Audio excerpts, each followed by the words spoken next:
Something huge that our society needs to get a handle on is sexual consent. Let's be clear on what sexual consent is. Consent is permission granted from one person to another that allows sexual activity to occur between them. Why is this important? Because regardless of your sex or gender, you are not entitled to someone else's body. A common phrase used to promote the respect of consent is, no means no. But somehow we still have some confusion with that. A better way to say it would be, yes means yes. The absence of no does not mean yes, and yes needs to be given freely and enthusiastically. It doesn't matter who they are or who you are.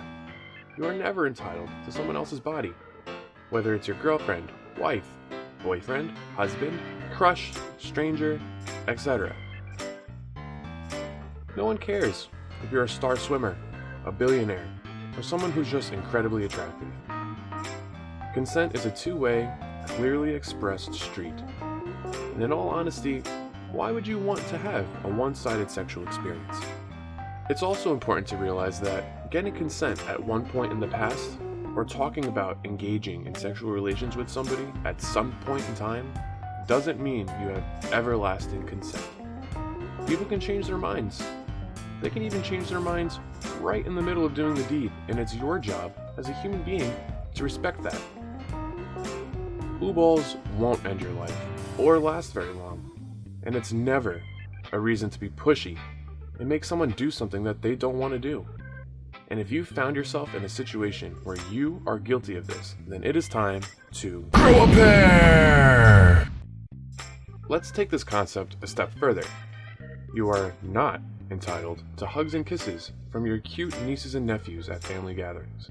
Start teaching them that they are in control of who touches their body.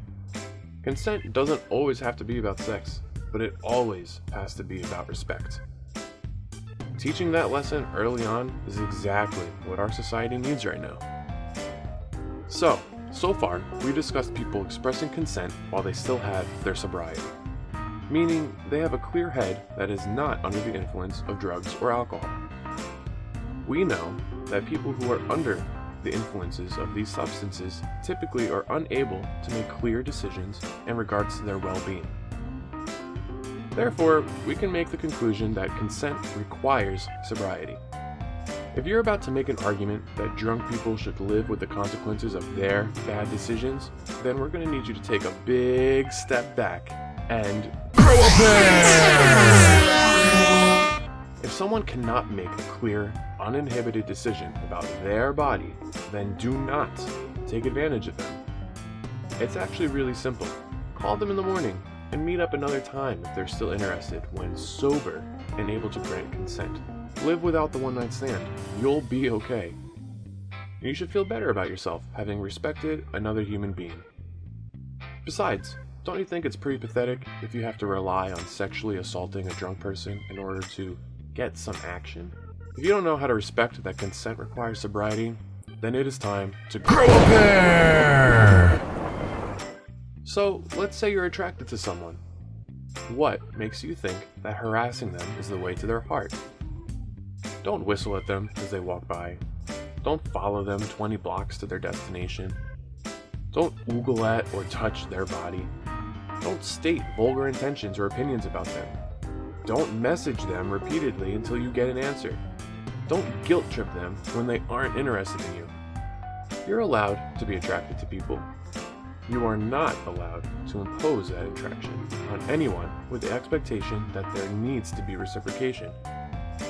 Nobody owes you a hello, the time of day, or even a smile. The world does not revolve around you, even if you're one of the nice ones.